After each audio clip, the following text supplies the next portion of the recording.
Hey everybody, this is the Post Movie Podcast. I'm Steve Head. I'm John Black. We're happy to have Bob Chipman with us again today. Moviebob. Hello. Bob, I forgot to ask you this last time you were on the show, but tell readers where they can find you online. It's right here. Just stop by. They can find me online at moviebob.blogspot.com is my site. Also, gameoverthinker.blogspot.com if you like video games. And the show airs every Friday on The Escapist, escapistmag.com, escapistmagazine.com, I should say. Home of Zero Punctuation. And Game Overthinker updates monthly or whenever I feel like it on screwattack.com.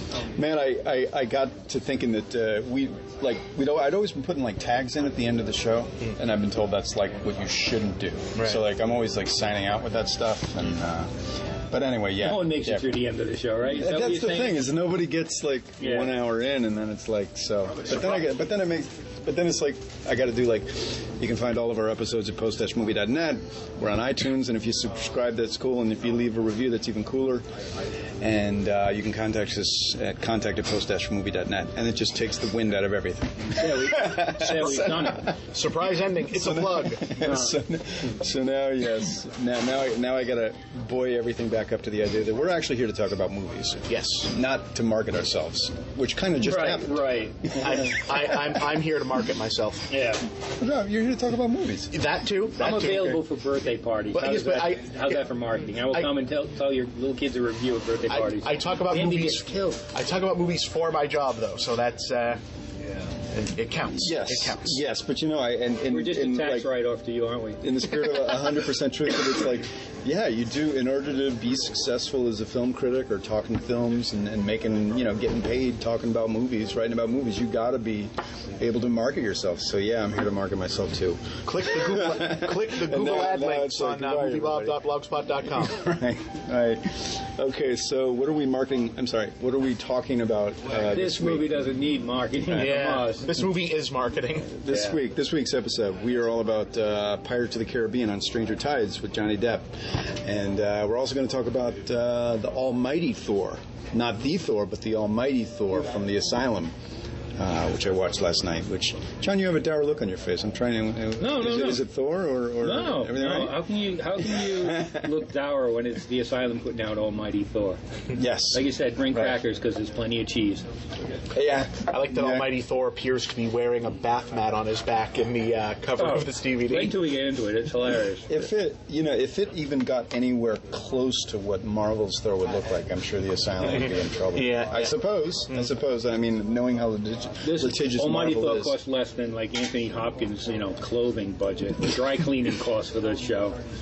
And then we're also going to talk about a small film. Not that Almighty Thor isn't I keep thinking Fantastic Four. Yeah, right. It isn't a small film, but Blank City, a film about the no wave movement in the late 70s, early 80s in Lower East Side, New York, with Jim Jarmusch and John Waters and Susan Seidman. Documentaries open up at the Kendall this week, and if you don't get to the end of this podcast, I'm saying quickly, go see it. It's good. Cool. Well, I mean, it's. I would say it's about the love of filmmaking. Yeah. And may not be the best documentary, but it's a good film. So anyway, Pirates. On Stranger's Tides. Did I say on Stranger Shores earlier? I think you might. Everyone's Tides, just calling it Shores. Pirates 4. They don't care. Nobody cares what the subtitle is. Yeah, I feel like. Okay, I liked this better than the last two. Okay. And I have my reasons, but I was more intrigued by the fact that you didn't like it. No. I thought this would be right up your alley. I mean, I thought really.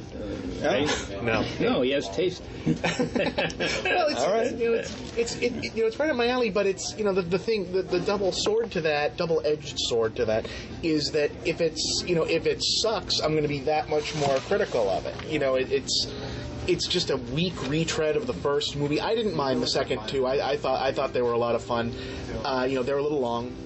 Yeah. But I mean, it's definitely long. Like literally, this is gonna set the bar at the low point for movies this summer for me. Granted, Transformers isn't out yet, really, but like this is the worst thing I've seen this summer in terms of that. I'm going to side with Bob. Not the worst thing I've seen. I've sat through some horrible. I don't think it's the worst thing I've seen. I enjoy. But as far as the popcorn movies, it's the weakest. Let me put a disclaimer. I didn't see Priest yet, so maybe that's worse. I don't know. Well, I thought At World's End was a big pile of garbage, but this one didn't. 3? Yeah. That was one. I think I told you guys. I actually called it ass numbing in my review, and my editor was like, "Really? So it actually did get worse for you." Oh yeah. Really? Well, this one felt as long as 3, and it was like an hour. Is less cacophonous better? I mean, it was bombastic. Well, all right, on Stranger Tides. You're already out of my league with cacophonous and bombastic. So, but that's what they're throwing at you. I mean, it's like a full sensory overload. That's part of the whole big budget thing is to smash you over the head with effects and sounds. For me, that's part of the problem though. Is that the last one? I mean, they ended this original trilogy where they wrapped up all of their relevant storylines. Like anything you were told to give a shit about in the first movie is completely wrapped up in the third one. And in the third one, you get it's long, but it's long because they have this giant 3-way ocean battle in the middle of a hurricane with 2 big ships firing at each other. One guy has a guy with an octopus for a face. And I thought that part was actually cool. Yeah, that was they were going down the drain with the ships firing at each other. That was some big nutty stuff. And then in this one, they're oh yeah, just kidding. Here's a fourth one, and here's Ian, and here's your new bad guy, Ian McShane, doing pretty much the same shit Ian McShane does every time they cast him. Yeah, as Blackbeard, who has magic powers that are never explained. Right. Well, they are. The magic powers are when you captain his ship, when you put the hat on. That's how at the. I get that, but it's more that he seems to have the same level of magical sorcery stuff going on that Davy Jones had in the other ones, but Blackbeard only remembers to use it half the time. He's a I don't want. Oh fuck! I'll spoil something. You know what I think it is? It's not that you wear Blackbeard's hat. It's the captain has to wear the captain's he has the sword, I guess, because someone else gets all the crap on the boat. He's also got and there's a lot of crap on that. He seems to have the power. There's a plot point in this movie that he's got a bunch of ships that he's shrunk down whole ships and put them in bottles, which is a weird plot detail that exists only to set up the next movie, I guess. Right, but you're right. They don't explain how they get these things in. Well, it seems like if he's powerful enough to do that, does it only work on boats? I mean, could he not just shrink down they spend half this movie carrying a mermaid around in a glass coffin because someone thinks that's going to look really cool? And I'm thinking, no, wait a minute. This guy shrunk a fleet of boats. Why didn't he just do this with that thing? And there's so little going on in this movie, I had time to think about that. And that's a problem.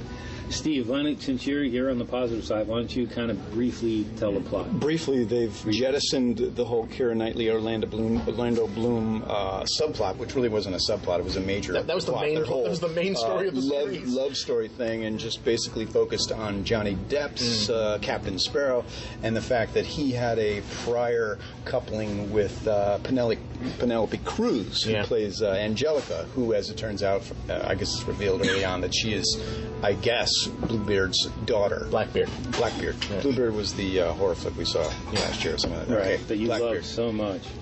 Yes. And so basically this is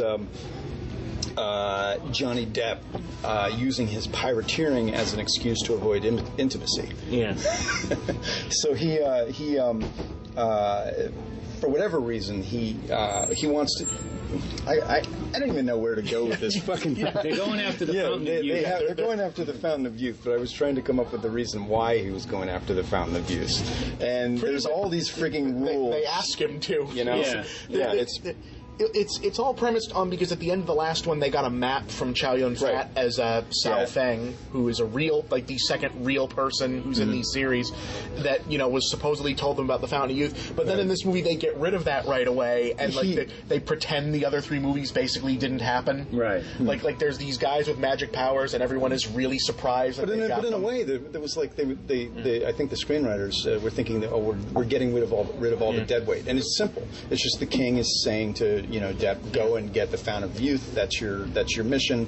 I'll let you, go for that. But he actually escapes anyway. So yeah, it's really, this whole they need an action sequence right early on. So there's like this pointless chase through the streets of Europe. It seems streamlined, but in order to find the Fountain of Youth, even if you find it, it still has to work. And then to get it to work, you have to follow all these rules, all these freaking new things. Like one of the main ones is that you've got to somehow get a mermaid's tear. Yeah. And then you've got to get like a couple of chalices. Yeah. So you got to get the chalices together with the tear. Not that like the tear's not going to evaporate by the time you get the damn thing into the chalice. I mean, it's just the second act of this movie. So many fucking rules. The second act of this movie is watching the cast play Myst, basically. Do you have Captain Mermaid's tears in that too? No, but it's wandering around collecting things like that. Yeah. I have to tell you though that the mermaid attack scene, that was pretty damn cool. That's the highlight of the movie. That was pretty wild. Like the whole entrapping them. Yeah. And then the mermaids going nuts. That was. And crazy. then making them cry by telling them it'll have to be in the sequel. That was that was awful. I almost cried when I found out there would be a sequel. But I want to say that that I like. In one sense, I like the Pirates of the Caribbean films because I like them on a, in a not in a story structure sense, but in a, film effects structure sense. Not the narrative plane, but the, the effects plane. That's I mean, and when did the first one come out? 2003. Yeah. 2003. All right. So when the big buzz before it came out was, they've made a movie about a ride at Disney World. Yeah. And so there were such mixed expectations. Like, what are they going to do? Just how are they going to do this? And so it first came out, and Depp was fresh and original. Yeah. The story was fun. And it seemed like, for 3/4 of the movie, it seemed like a real Pirates film. But then the magic comes in. Yeah. Right. And it had a sense of playfulness and joy about it. They slog through this one. Yeah. It's just like, What about Penelope Cruz? Isn't she not entertaining? Does she not carry you through this? No. Okay. Well, there are two. There's like one thing that like. No, that would be off color. I'm sorry. Bob edited himself. That's never happened on this show. Well, no, I'm thinking like no. Steve edits out anything. Yeah, that sounds me. Penelope Cruz she's okay in the movie, but like they put her in like the most stereotypical role that you would put. Like a Latina actress. It was just, where she's. I mean, believe it or not, spoiler warning, everyone. The one Spanish woman in the movie is a hot-tempered woman who changes her mind a lot. And would it surprise you to know, when she gets mad, she switches back to speaking Spanish because we've never seen that cliche before. And they've also gone to great lengths to prove her ability to be able to stand up to Johnny Depp. Yeah. She can best him in a fight. So that was the whole predictable thing there at the beginning. When you step back after you realize that it's the ending set up for a sequel, you realize how much of this movie is just set up to restart the franchise. Yeah. There's just so many moments. It's just product, and it was. I don't mind that at times, but I was just like, no, this is. Well, did they get lazy and careless around the whole idea that we're going to watch Johnny Depp play a pirate and do funny things as a pirate, and everything else was just ancillary? Yeah, he gets a lot more screen time than usual, and he looks poor doing it. Yeah, well, this is a paycheck movie for everyone involved. I mean, I don't know that it needs much more analysis beyond that. Is Disney and Johnny Depp and Jerry Bruckheimer know that if they get Johnny Depp back in his Jack Sparrow makeup and put him in front of a camera for 2.5 hours and they just needed to get something called Pirates of the Caribbean into theaters, and that they'd make another couple $1 billion. I'm looking at my... I checked on the numbers for... the prior Pirates film. Yeah. Disney made at about a cost of $843,000 to make the first 3 films. Yeah. They made a profit of $1,800,000,000. Yeah, that's. I mean, this is a cash cow. And is that just box office? That's not counting every T-shirt. No, the box office was over 200 and it was over $2 billion. Box office was $2,400,000,000, something like that. Look, if I were Johnny Depp and I'd spent 20 years of my prime career making really interesting movies that nobody saw. all the great Johnny Depp movies, you know, Ed Wood and Fear and Loathing in Las Vegas, you know, that everyone Dead Man found Walking? out. Yeah, right. Dead Man. Dead Man. Dead Man Walking with Sean Penn. Yeah. They, you know, he made all these great movies that everyone discovered were really good when they came out on video. If I were him, I would take paycheck gigs, goofing around as Jack Sparrow. I would take. He made $55 million for this movie.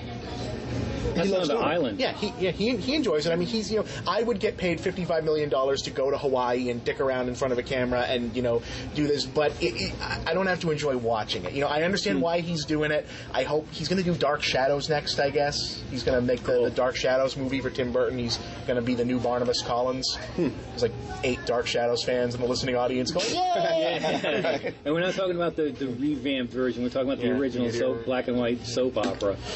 But that's, you know, that's the thing where, all right, I can say, okay, it's a paycheck, and it. I didn't realize it was a $55 million paycheck. Don't quote me. I think it's.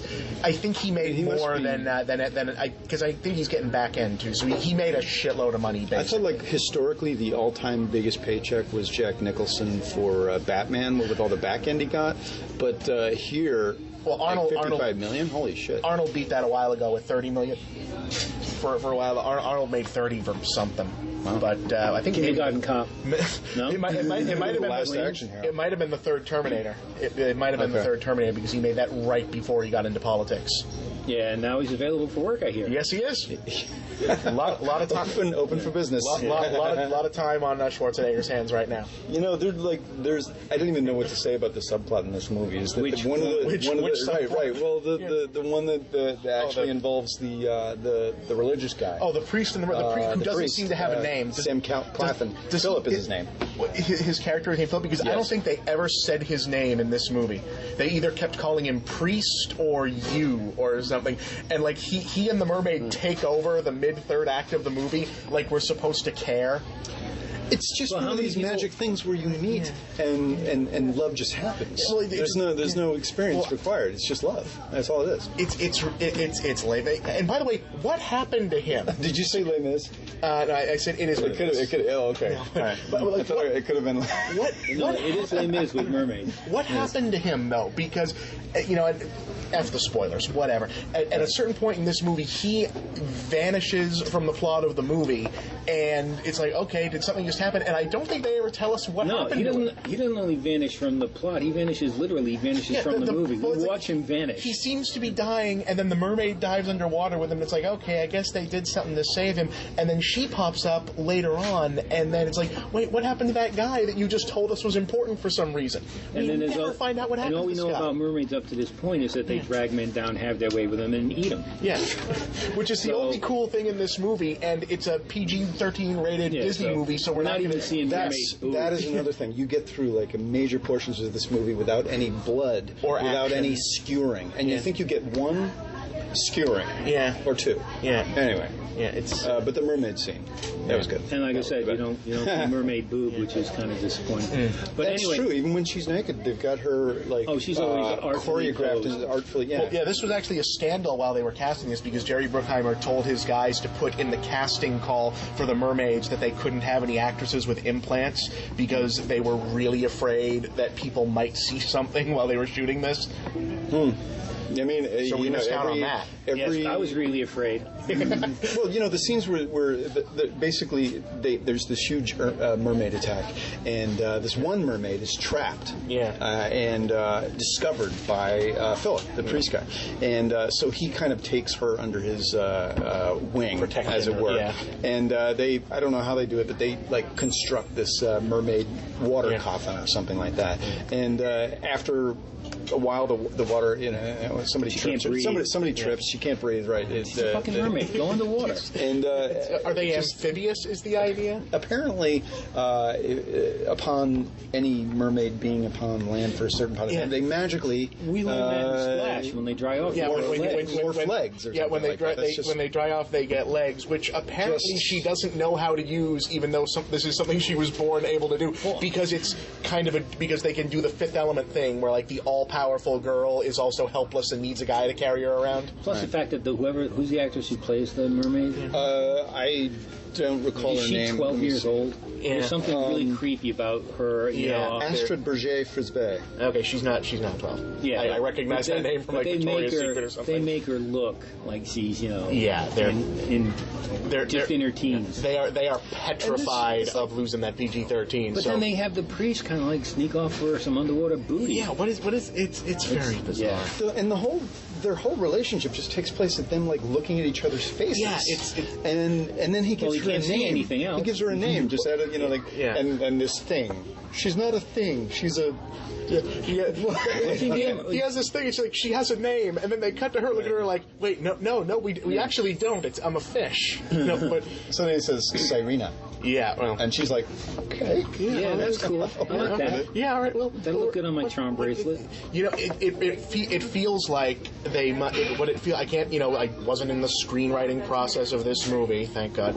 But you know, they or not because of how much they probably made. But it feels like they probably got the rushes back at one point and looked at it and said, "Oh God, this really doesn't work with Jack Sparrow as the lead character. We need like a serious romance to balance it off to the side." Well, they kind of play on that because they play on the idea for a couple of jokes that Jack Sparrow has a certain feminine aura about him. Yeah, play on it. And then she like that. Penelope Cruz is the only one that can actually, because she tries to pass as him, and she can actually play him as right. As and story-wise, they can't play up on that because obviously a sexual relationship. They boned. So maybe that's why. And you can't play that up because they get back together and have sex again. They go to your PG-13. Yeah, right. It is sort of funny that they have Penelope Cruz playing like the butch one in this relationship for the most. She's definitely the pitcher. Yeah. Compared to Jack Sparrow, but it's again could be interesting, but they don't have a handle on anything. Okay, favorite scene in the movie? Mine is Jack Sparrow and Captain Barbosa sitting under a tree shooting the shit. Yeah, and it's just this eye in the hurricane of crappy action. That there's two great actors that I really like. And it wasn't so much what they said or, the joke about the fake leg and stuff. It was just, I wanted to see the outtakes when, Jeffrey Rush has to look at John Hamm and go, what the fuck are we doing here? And it, they filmed it in Hawaii. They're just a car ride away from a really nice resort. They filmed it in Hawaii, and it looks like they're on the jungle boat ride. I mean, this looks... I think in Jurassic Park. It's a terrible-looking movie. I mean, Rob Marshall... Can we close the book on Rob Marshall now? Yeah. That he kind of sucked. Sorry, Rob, you're out. No, I mean, this is a guy. He was a Broadway dance choreographer. He's not a movie director, and they let him kind of sit in the big chair on Chicago while Bill Condon did most of the producing work on that. And Chicago won an Oscar, so now he gets to be a director. And everything he's made since has been absolute shit. Maybe he's the director you're bringing if you're doing a big giant set piece. I mean, but his action scenes are terrible. Like in the other ones, we had like some pretty dynamic sword fighting going on. Like, do you remember the first movie when we first see Orlando Bloom's Will Turner and Jack Sparrow in this big sword fight? That's as good as anything that you saw, like Yen Wu-ping do in old Hong Kong stuff. And in this one, it's the worst fake movie sword fighting. Where it's 1, 2, 3, and next hand 1, 2, 3, and it's one of those movies where if you look at them closely, it doesn't look like they're sword fighting. It looks like they're little kids, just where the point of the sword fight is just to hit the other guy's sword over and over again. No one looks like they're trying to kill anyone. It's awful. And the thing is, Rob Marshall with Chicago, even though it was a big splashy musical, when you watch it, it's minimal sets. Yeah. It's all like it's filmed on a Broadway stage. It's not big scale at all. So when he does something like 9 and he has to do, Rome, or he does Pirates and he's got to capture another world, he doesn't do it. At least in 9, he knew how to photograph Penelope Cruz, and here he seems to have forgotten that. Yeah. Well, I like the fact that it didn't include the Orlando Bloom, Keira Knightley romance, and that it focused more on Depp. I dig that. He's generally really funny in the film, but he's just surrounded by fucking nonsense. There's no anchor. He's the anchor. Well, no, he can't. I don't know that he can be the anchor because he's the the reason Jack Sparrow worked in the other three movies is that he was the sidekick to, these other two people who were, the main story of the series was this romance and this, character thing with Orlando Bloom and Keira Knightley. And then Jack Sparrow is like, it's like if you made a sequel to Caddyshack and you made the whole thing about Bill Murray's character. Seems like it would be a good idea, but without another movie going on around it, that guy doesn't get to be as much fun. And Jack Sparrow, he gets to have some fun in this movie, but he also now has to be the hero with the character development, and he has to have the romance and go through this whole thing. So I'm bored to tears. It's a good point. Though I wasn't bored. No, I wasn't bored. But you make some good points there, definitely. As far as like him being, the guy that's holding the film down, but there's some decisions made there towards the end that are just like absurd, absolutely absurd.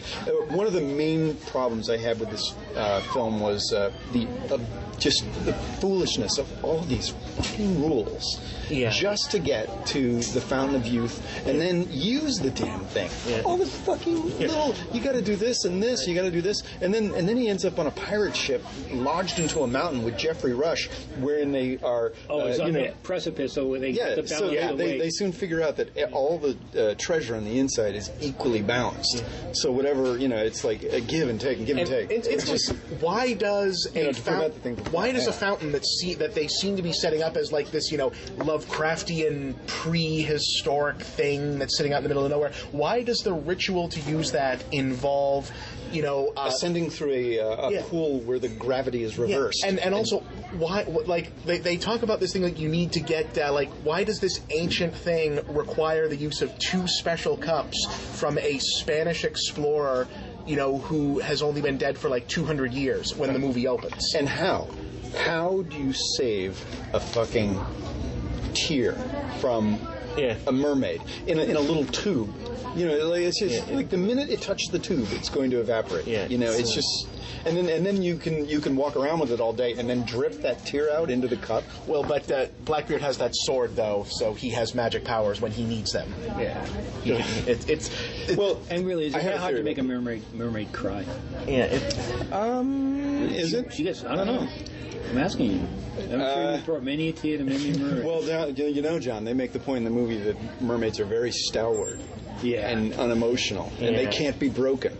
They have a lot of oomph, except for tears of joy. This is like, it really is the laziest kind of, we need to make this because if we do, it's automatically going to make a crowd. Like, if this is as lazy as the second Transformers movie, it's not as bad, but it's as lazy. I have a theory. Okay, this was written by Ted Rossio and Terry Elliott. Okay. And the type of films that they've done, Shrek, Treasure Island, they've done the Jerry Bruckheimer, Nicolas Cage, what were those, National Treasure films? I like the National Treasure movies. The things that they throw into their scripts, it's like they fucking throw everything. All the little jokes, all the little plays on words, all the little tiny elements. All the rules. It's just like all the National Treasure movies rules. They just fucking shovel stuff into everything but the kitchen thing. Everything and the kitchen thing they throw into their script. And it's like a big mixed mess of stuff. And the Pirates movies are just I swear to God, if they needed an idea on the set, that's what Rossio and Elliott are there for, is to just come pull one of their cards off the wall and say, we're going to use this joke. Take this index card. We'll use this joke. It's just, it's like they've got a witty comeback for everything, or a witty way to say something, or they might just play on the Pirates language. They or might something. just it's just feel so inconfident that Penelope Cruz is a big enough draw for the Latino crowd that they have to add an entire Spanish armada who just shows up at one time to sail past, and then at the end, an entire Spanish army shows up. Yeah, don't you love the fact that when they're on the ship, and then something's coming up where they need to find some land or some ships or something like that, and then at the last minute, look over there, and they cut to the ships, and they're full blown. Yeah, and they didn't slowly come up over the horizon. They're just there, and nobody saw them. Has Rob Marshall ever been on a boat in his life? Does he understand how geography works? No. At sea, I don't know, but that's another thing, is that in the third act of this, out of nowhere, this like religious thing comes in, you know, where it suddenly becomes like this thing like, oh, Jack Sparrow, you should convert to Christianity, and then like there's this whole weird Christianity versus paganism thing, like right at the end, with no like prior warning that was going to be in. It's like, where did this like what is this? Some people were even wondering whether that cross on his face was a cross. Yeah. It's just an X. Yeah, well, it's like Penelope They marked Cruz, the spot, yeah. right? Isn't Penelope Cruz supposed to be a nun? Isn't that her backstory in this? That she was like, she's she has this strange. I'm sorry, what? No, she's a nun that deflowered and ruined her. Oh, that's right. Her career as a nun. Right. She has this strange, obvious, questionable relationship with her father. Yeah. Like, she seems to think that Blackbeard is her father. Yeah. And yet, she must know that he is completely untrustworthy to her. Yeah. That he would gladly, let her die were he to, take the treasure. Right. So I just don't get the whole, why is she have so much allegiance to him? If your dad had invented a giant ship with flamethrowers that come out the front, wouldn't you kind of be in awe of him? And snakes for ropes. Yeah. Rope snakes. That you control with, by just staring. I have a feeling a lot of rewrites happened on this. During production? Yeah, to go through. It's like, wait, what are we supposed to be doing? I mean, I'm sure that they didn't even bother to come up with their own story for this. They bought a book from the 80s called you were saying that. Called On Stranger Tides that basically no one remembered, and just plugged Jack Sparrow into it to get the script for this. So I don't know. It makes me angry how lazy this movie is, because they spent how much, what is this, $200 million was the budget for this? It was actually quite less than At World's End. It's like $200 million. Like Johnny Depp made more money than any of us will probably see in our lifetime. just to show up for this, and it's like, for all that money, they couldn't put any effort into the damn thing. It's just, I'm done. Keith Richards took a ton of cash for his 1 minute. The weirdest thing that's come out of all this is watching Keith Richards plug in the movie on Jimmy Fallon.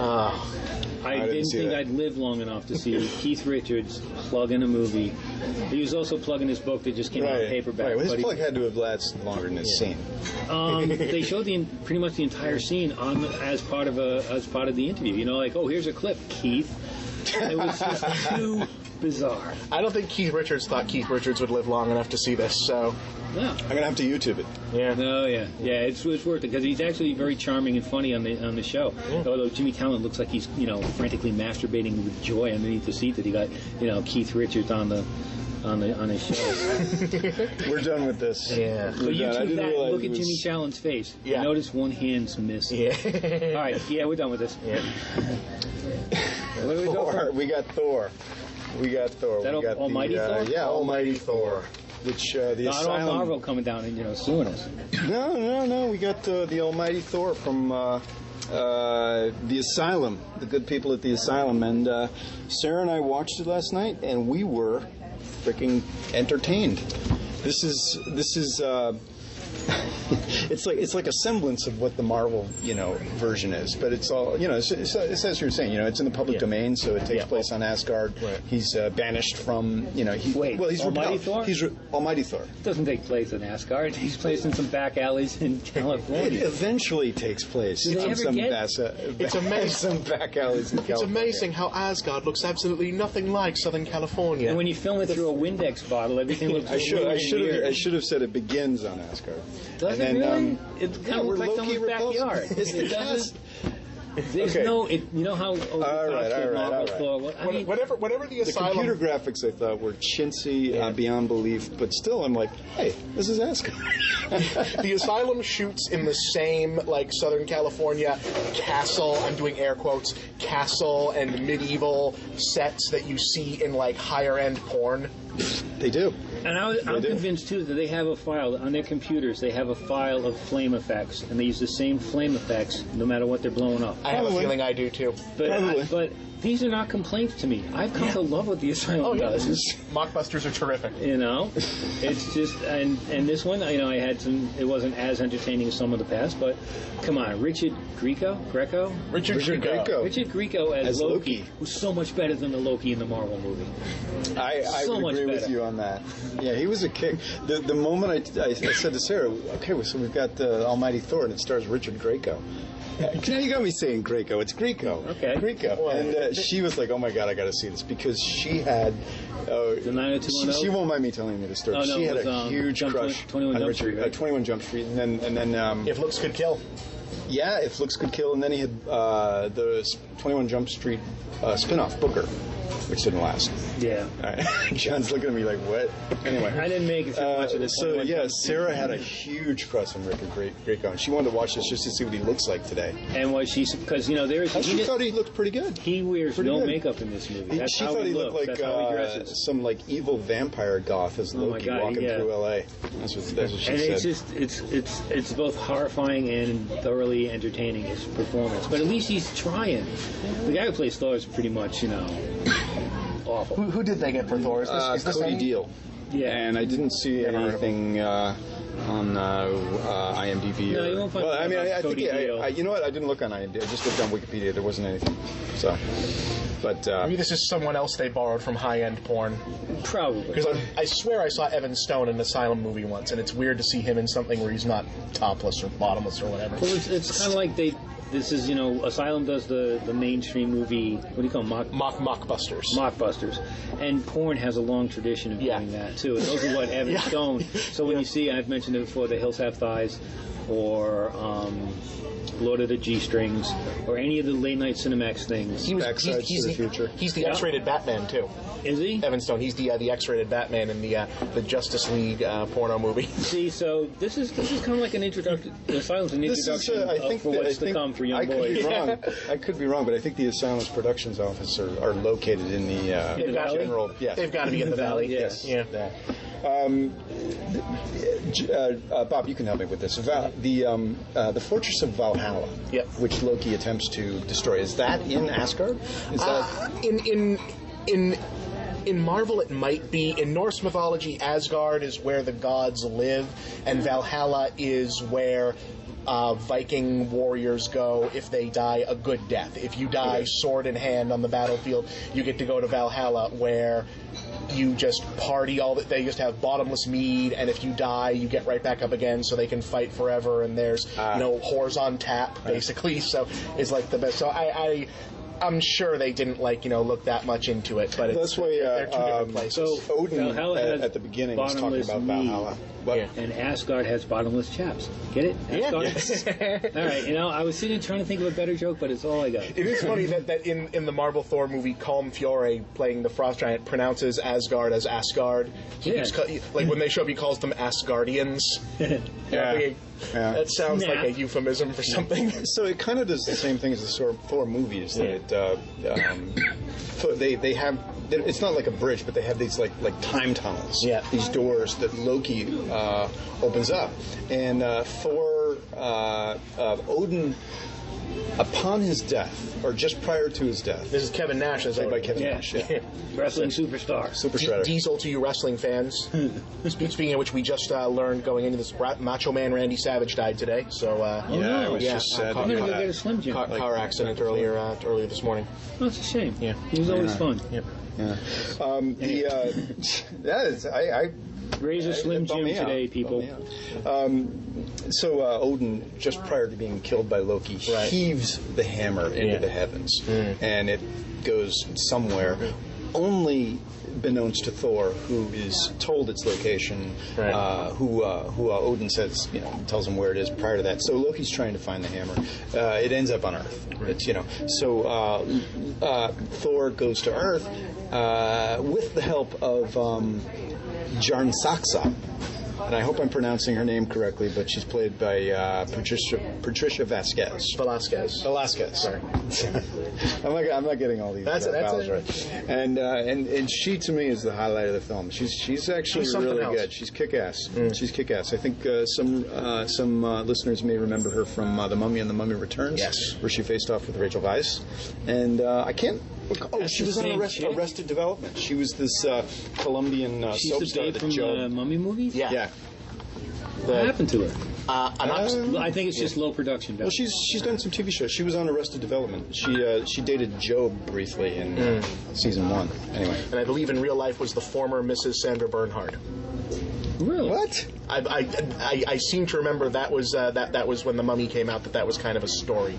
That's cool. I could be wrong. I could be. I'll be using that image though later. Yes, bisexual supermodel. A shock. Wow. Never happens.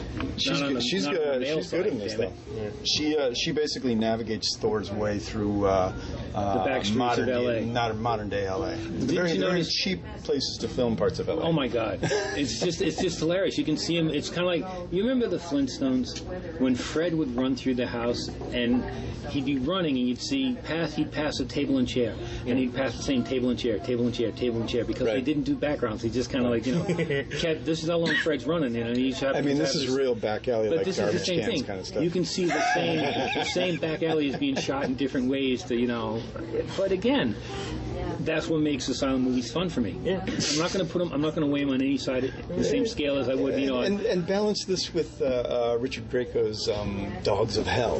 These like 20-foot CGI, I don't know what they are, like mongrel type things that he unleashes upon Thor. If a dinosaur had sex with a dog, this is what exactly. So it's kind of a chase. And just Bob's laugh lets you know that we actually do enjoy this kind of thing. I picture there must be like some production assistant in the asylum's like offices whose job it is to watch the trailer for like real movies the first day it comes out and try to figure out what the story they're supposed to be ripping off is. Yeah, probably. And these things these dinosaur dogs aren't even animated fluidly. I imagine they're like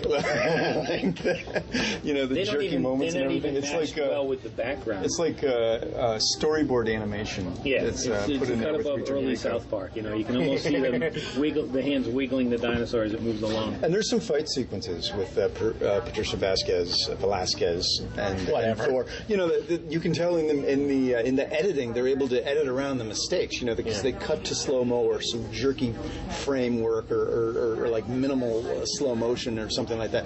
Just to make it more convincing. So it's heavily edited fights, but I think it's a combination of cutting out mistakes and then taking what they've got and trying to make it look convincing. Because I don't think there's any kind of and masking the doubles probably. Yeah, it's funny when you watch the extras. So many of the bloopers are people who are just like walking in front of the camera, like completely oblivious they're shooting a scene, like some techies walking across the camera. What was the one you were telling me about? They have it looks like they have a Marvel action figure. They're holding up to the camera, kind of like, ha ha. I almost wish that the Asylum's movies were worse than they actually are. Because there's parts of them that are actually like, man, it's not that bad. It's not, Battle I almost wish they were worse. Was fun. Yeah. Battle of Los Angeles. With Mia Peebles. You know what I like about that is that Michelle Rodriguez was in the real Battle of Los Angeles, but if she had turned up in the Asylum Battle of Los Angeles, it wouldn't have been like a lot different from a lot of what she makes. Yeah. Give it 10 years. Yeah. Maybe less. Yeah, she might be back now, though. I mean, she was in Avatar. She's still being Fast and the Furious 6. Oh yeah, sorry, we just spoiled Fast 5 for you. Well, John Schneider was in Dukes of Hazzard, and now he's going to be starring in Camel Spiders. See? Oh, and we forgot to mention the fact that this is directed by Christopher Olin Ray. Help me, John. No. Fred Olin Ray's Fred Olin Ray's son. And he is also the director of Mega Shark vs. Crocosaurus, so he's the pedigree's there. Fred Olin Ray is old school. I remember his name being on crappy movies that I would watch in high school. He was a big guy in the Scream Queen boom of the early 90s. I was trying to recall some of the titles, and I'm like Maximum Force, or Return of the Aliens, Deadly Spawn. You got me. Dark Universe, Evil Tunes. We were talking earlier. I mentioned that he's actually directing. Fred Olin Ray is directing Buck Rogers Returns. That's with awesome. Gil Gerard and Aaron Gray. Oh, that's going to be fantastic. For Asylum? I don't know. I'm getting my news from the IMDb. If Fred's doing it himself, he's probably going to put it out under his own label, which is Retro Media. He's the guy behind Retro Media. Bikini Frankenstein and all those? He does those? I believe Fred Olin Ray is the controlling interest in Retro Media, which he primarily used for putting out formerly public domain, like 50s B movies that he bought the rights to. He scooped up a lot of the stuff that Wade Williams let go when that finally fell apart. You know, I just realized that was the most excitement I've shown in a couple of episodes when I found out he was Bikini Frankenstein. That's kind of sad. He's a good guy. I've had some electronic interaction with him. You weren't excited years. about Bridesmaids? Well, Bridesmaids was good, but Bikini Frankenstein I've seen a few times. We got to see more Bikini Frankenstein. In fact, we should actually move on because we're getting into 45 minutes here and we still haven't talked about Blank City. Real quick, okay. But I can probably sum it up real quick. It's a movie about the no wave movement, underground filmmaking from the late 70s, early 80s, with filmmakers like Nick Zed. It's a documentary. Lydia Lunch, performance artist, Lizzie Borden, Susan Seidman, and really, I just quickly want to say it's good because not that it's a great documentary. I can't say it's like this super great documentary, but it's about making a movie just to make a movie, and it's about the love of filmmaking, and I found it really infectious. So I quickly want to say, I really recommend people seeing it. It will actually inspire filmmakers because you see what these people go through. They may have made shitty films, and I don't want to see them, but the thing is they made these movies under some really trying circumstances. It's a great endorsement for the DIY ethic of making your own movies. Get a camera and just make it. Don't worry about it. It's totally DIY. But great advice from Jarmusch, too. There was not a single movie shown that I wanted to see. They all look shitty. Yep. Yeah, maybe some stuff from Lydia Lunch I'd check out, but... and I don't think the No Wave movement made it past the Lower East Side. It's not like it was a movie that influenced the people who were involved with it did, like Debbie Harry, Steve Buscemi, who is... Yeah, as actors, but as far as filmmakers go, Jarmusch is... And, the first time Jarmusch makes money, everyone thinks he's a sellout. Ultimately, you could tell by I think, knowing Jarmusch's films and having seen some of the other stuff. Like, I'd seen Downtown 81, which was the Jean-Michel Basquiat film that is kind of glimpsed in the movie. Jarmusch is just technically a better filmmaker. Yeah. Than the other. He's a great storyteller too. Yeah, and that talent did rise to the top. Yeah, and the thing is that as much as they all had a lot of passion for what they did, and they had this nice little community of artists and all this, but I just don't see them as the big changing force they think they are. Well, it was the punk rock era of the independent movie scene. Right. People should see this movie because it's this is an era that influential or not, people pretty much forget that this happened. Pretty much people forget that punk rock happened, other than like the Ramones and the Sex Pistols. Right. And this is, this was a major era that a lot of stuff that became big later in indie movies and in indie music and whatnot came out of. I mean, people who love horror fans who love Trauma was kind of on the fringes of this, was tangential to this. They shared a lot of that. Steve Buscemi's movie Living in Oblivion, which everyone should see if they haven't, which is basically about making one of these movies. That people forget. Steve Buscemi made a movie on his own and started that was excellent. Yeah. And this is part of film history. And in some cases, watching a compilation documentary of these, it may be preferable to actually having to watch this. It is. I mean, some of these films by James Nares and Amos Poe, they're really shitty movies. Yeah, well, it's like and they're hard to watch. And these are the kind of things that John Waters liked. Like one of the films he talks about was They Eat Scum. Yeah. Now, no matter what's in the film, he's going to go see a movie titled They Eat Scum. Yeah. So you kind of have to. But it's also like when everyone now reveres Cassavetes. Yeah. But some of his early movies I find terrible. Well, they're the very, thing with Cassavetes, I find studying Cassavetes more entertaining than watching Cassavetes. Right. But I find watching Hitchcock more entertaining than studying Hitchcock. So it's like one lends itself better to something else. And I enjoy watching and studying porn. Thank you, John. See, I just want to bring I just want to bring it down. But I understand what you mean, because I would rather study Cassavetes and read about Cassavetes and hear people talk about Cassavetes. But watching sit through one of those Husbands. Don't Sean, if you're listening, sorry. Husbands is probably the best of them, but when you get into some of his earlier stuff, it's just like Shadows Shadows is impressive. It is. I forget which one I was watching. One of his first ones. Faces? No, it's one. I don't know. Killing the Chinese Bookie? No, those are all I liked. I guess I like Cassavetes. There was some I saw. I Netflixed them all. He was Gloria, right? Yeah. Yeah. He something of a woman. I can't think of the title. With his wife Gina Rollins. Yeah. But anyway, I think was that it? Did it ring a bell? No. But I think that's the thing that's missing from all these people in this movie is that I just never felt compelled. I enjoyed seeing the documentary. I think it did a great job of setting the scene of 1970s New York. And that's what it did. They had the ingredients of a movement, a time and a place. A lot of people congregated, and the things they created. This was their time, and the fact that it's really gone and it can't come back because gentrification sort of wiped that whole thing out. Well, also the fact that way back then, kids, they had theaters that would show these movies. Yeah. Right, You're not going to get any, except for like open screenings someplace, like one night at the. They talk about like the Mud Club or something. They'd be on YouTube now.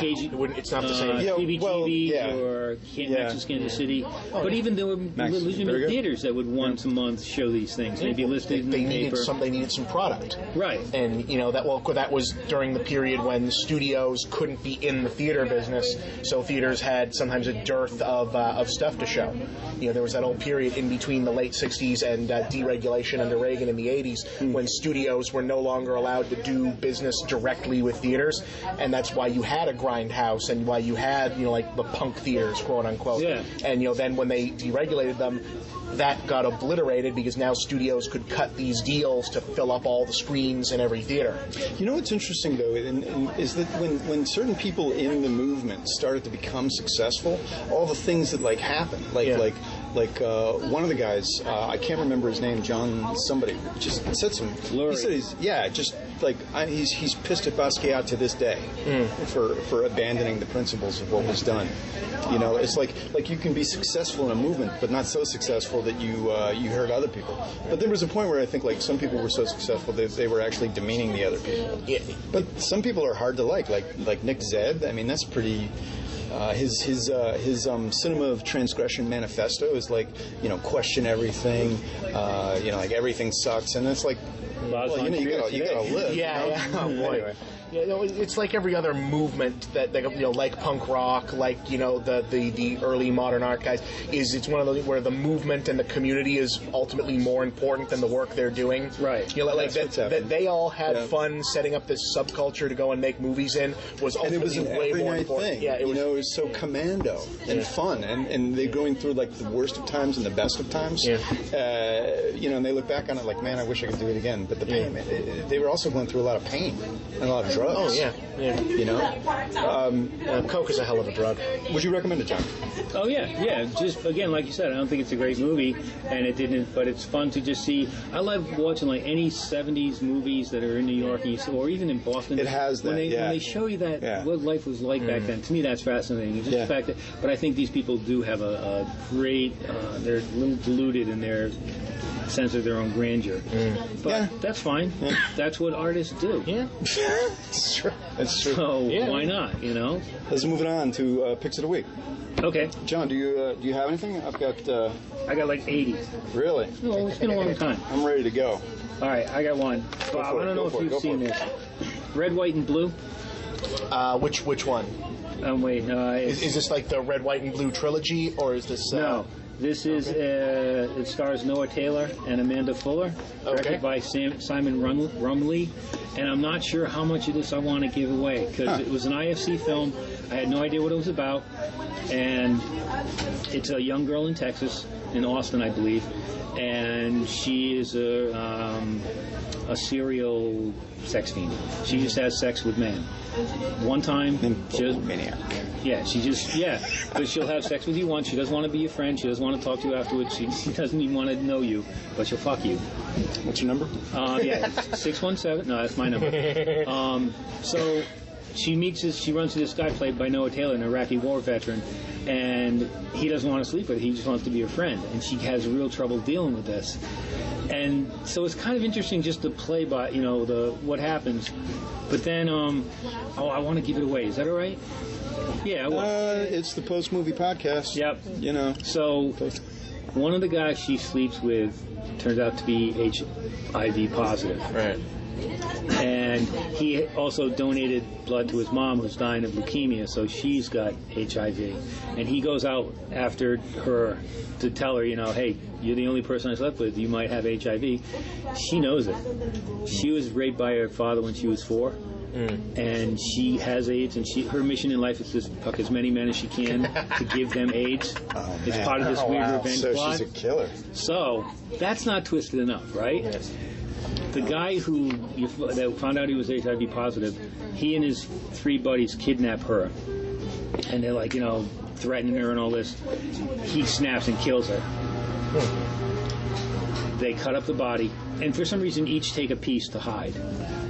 That's when the Iraqi war vet comes back into the scene and tracks them down and brutally kills each one of them for killing the girl who he loved, and actually he married her.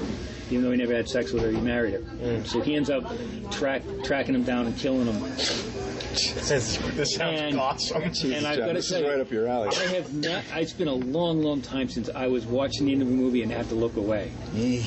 But when he captures the last guy, who has her severed head in a box in the garage, and proceeds to cut the guy's head off while he's alive, I had to look away. Nice. It was awesome. This was better than Taxidermia? That's tough. Taxidermia was one of my all-time favorites. But this was intense, but it wasn't really horror. I mean, horrible things happen, but it was like this twisted revenge mystery. The plot keeps rolling around. Good acting, and just I think it's the last scene is brutal to watch, but I think it's also because the tension is so high at that point. I was just blown away by it, so I would highly recommend it. Even with those spoilers I gave you, it's still going to be. I'm there. I'm bringing it in next time I see it. Wow. Awesome. I think people need to see the expression on your face. It came up on my Netflix queue when I was at home, so I can put it on the instant watch. For that. So that's do that. Yeah, I'm on. And it's so funny because Noah Taylor is in Submarine. He's the dad in Submarine. Yeah. Who is like this completely different you guys character. saw that yesterday. I didn't go to the... So it was just shocking to see him as this brutal vet and then this, lovable dad. So yeah, I highly recommend that. Bob, do you have anything you've seen this week that you want to recommend? Not right off my head. I would mention that Criterion has a big Blu-ray dump for June. Blu-ray dump coming out. They're putting out a lot. One of them is going to be a new Blu-ray for Kiss Me Deadly. Which is going to be important, then, which is the best Mike Hammer movie. It's a Stacy Keach film. No, it was way back in the day with Ralph Meek. It's the one with the glowing box. Okay. It's Ralph Meeker as Mike Hammer. It's a very it's a classic. If you've heard of it, you've heard of it. But it's I'm intrigued. It's going to have the restored ending. It's if you're for people who are feel my age, Pulp Fiction. What's with the glowing things? See this, you'll know where the reference came from. That sort of thing. It's one of the classic film noirs. It has the restored ending. It's a pretty good, very good one actually, right there. Kiss Me Deadly. Cool. Yeah, I'll definitely keep that in mind. I'm looking forward to seeing it. I also noticed that they announced Stanley Kubrick's The Killing and Polanski's Cul-de-sac. And also, Lindsay If. Lindsay Anderson. Yes. Anderson. Well, that's actually they're doing a Blu-ray upgrade. I think Criterion already released it. Yeah, Criterion had it so before. That's coming out again. Upgrade to Blu-ray. Yeah, they just got the August list. In August, that's a good one. I saw 2 on Criterion this week: Diabolique and Pale Flower. Oh, I'm looking forward to Pale Flower. Looking forward to Pale Flower. Have not seen it, but wow, the trailer which I saw yesterday was for Pale Flower. Oh man, that is cool. Yeah, that is like 3 minutes of cool. It's the whole movie's 90 minutes of cool. It's just a cool movie. Anyway, Steve, you got another. I do. Moving on.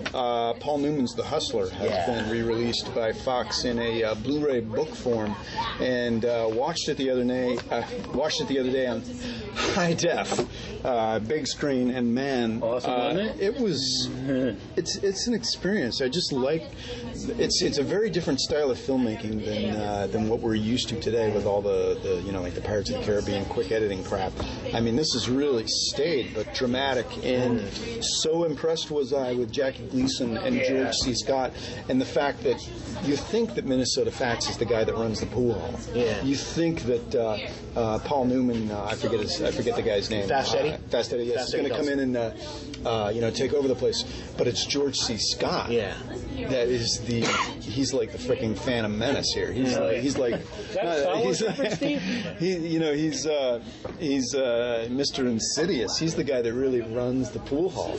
And George C. Scott was terrific here. I mean, enough being said about obviously And terrific. Piper And Piper Laurie, Laurie, your girl, who played the mom in amazing, Hersher. amazing. Yeah. I mean, I loved.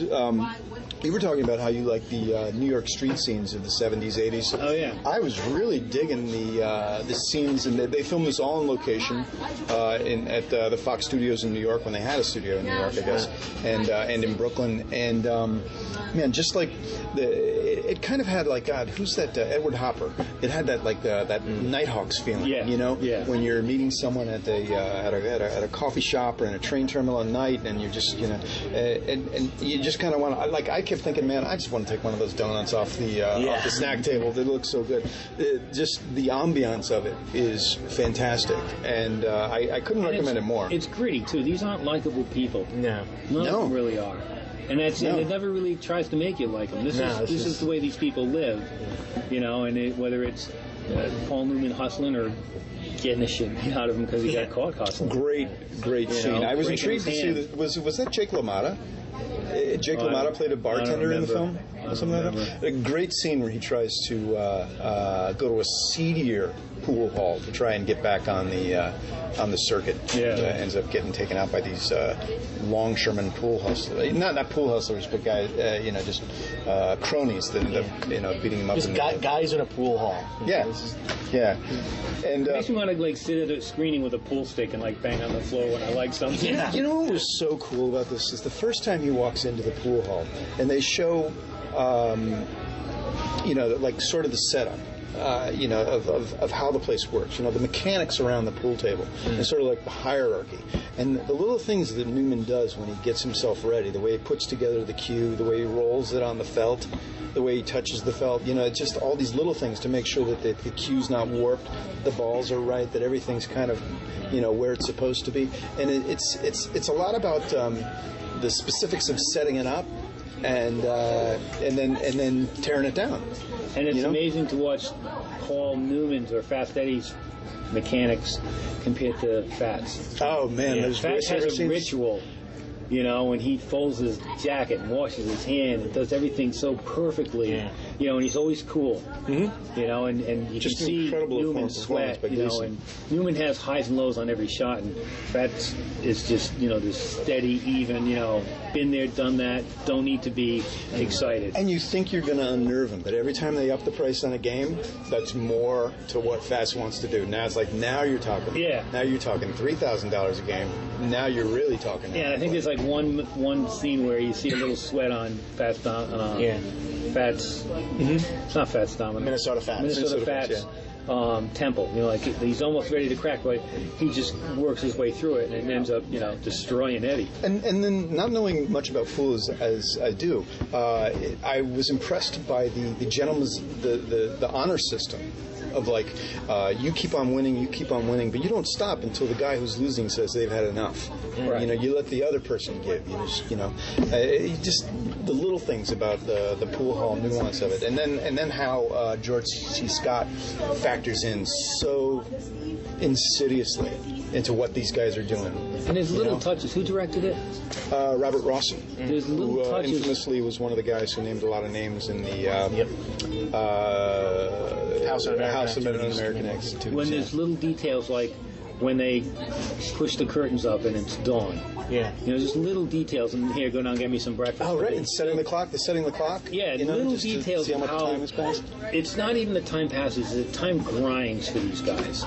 They're just playing pool, nothing else. The world's going on, but the world's grinding. That's a really good point. Because when you're into, I love board gaming, and when you're into the game, time on the outside falls away. Mm-hmm. And they do a stint in this film, I think, where they go 24 or 36 hours or something like that, where time just, you're into the game, nothing else matters. Yeah. Time followed. And so it's an engrossing film. It deserved the respect it got in 1961, and I can't recommend it highly. I was 2. I didn't exist. I did not exist. It was about 4 years. I was prior 2. to I that. had my own pool table. I was Johnny Fats. I gotta say though, when they go to Kentucky and they go into this guy's basement where he's not really a hustler, but he likes a good game of pool. Right. You know, he likes a high stakes game of pool.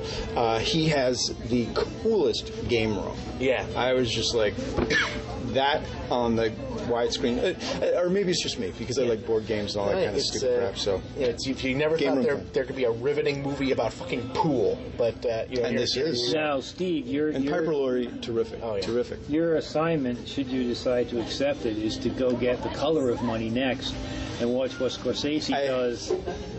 With I had this seen same, The Color of Money 20 years ago and watch regret it now. that I had not seen watch this it prior. because I did that. I did it back to back, and it's just so cool. Yeah. Wow. It's I a will. totally different animal, totally different, but what Newman does and just the whole thing about the kid coming up. It's the same Fast Eddie. Yeah, same Fast Eddie so many years later. Yep. And still not the success he should have been, and he fights to regain his dignity, in the big tournament. It's just and just the different styles of filmmaking, how they do it. And Tom Cruise when he was actually enjoyable to watch. Yeah. But he might come back. You never know. Yeah. You can only be pope of an imaginary. You say that religion with for a so little bit long. of hope. It looked like you were Because like I kind of want Rock of Ages to be good. I know it probably won't be. Oh, that's Isn't there right. He's been MI4? cast in Rock there's of MI4, Ages. but I don't know that if he's the main guy. I know he's in it. I don't know if he's the main guy in MI4. Yeah. I think he's like training a younger guy in MI4 to replace him. I'll just keep Which on must going with really that. suck if you're Tom Cruise, who's not even 50 yet, and it's like they're already saying like, nah, you're too old. He's just got to tone down the intensity. He's got to bring it back. Or maybe give up being pope of an imaginary religion. That could, that would help. That could help. Get out of the get out of the space monster religion. That would be very helpful. I think we're good. We are. We're Cool. We're great. Cool. So check out our episodes online. We're at post-movie.net, and we're on Facebook, so you can like us there. And follow. We have a number of updates on Facebook. I try to keep that happening. And we're also on iTunes, and if you can leave us a review, that would be super incredibly helpful. And if you have any questions, send us an email. We're at contact@post-movie.net. And Bob, where can readers find you again? Readers can find me at escapistmagazine.com every Friday with Escape to the Movies, every Tuesday with The Big Picture with Moviebob, and semi-monthly on screwattack.com, The Game Overthinker. Check out my personal blog at moviebob.blogspot.com and email your questions to moviebob@escapistmag.com. Cool, I'll Bob. be at the Thanks for back joining. booth at Panera. John, where will you be? I'll be at the back booth at Panera, just kind of like, taking a break between my shifts, washing dishes. So, Bob's got every other writing job out there, it seems. So I'll meet you guys here and break and talk about movies. So that's Good it. deal. Actually, it's Friday. I might be at a Hooters. Can do. Wait, do they have Hooters? They do. In It's just Saugus, they do. I thought Saugus. they have one There's down one on Route 1 Saugus. Do you have to take the commuter rail? I thought there was one down across from the Fleet Center. No, they they're closed closed. that a long time ago. Okay. Yeah. Bob, thanks for joining. But if We're on our way to there was, Hooters. wouldn't you love to do a show from Hooters? Yeah. Wouldn't that be awesome? I do have a Hooters story. As one of the cinematographers I used to work for, loved Hooters. Yeah. Kelvin Pike, who I worked for on Betsy's Wedding, who actually was the camera operator on 2001: A Space Odyssey. So it's a great fucking Stanley Kubrick stories. My first day of work, he gave me a Hooters T-shirt and said, "We're going to Hooters." Nice. And then so he made me put the T-shirt on, but before doing so, he checked my back. It's not a gay thing or anything like that. Yeah, right. He just wanted to see where he was going to be whipping me. He's my boss. Right. Okay. All right. John's looking at me like, what? No, I'm just surprised you had to tell us it wasn't a gay thing. Sounded perfectly straight. It involves Hooters. I mean, You're my bitch. Put on the Hooters shirt. I'm going to whip you. The guy's Stanley Kubrick's camera operator. No reason to let him He whip can you, whip me. Steve. yeah. Good. Yeah. Hey. And on that note, thanks for joining us, Bob. Thank you. Thanks for having me. And until next week, I'm Steve Head. I'm John Black. So long, everyone.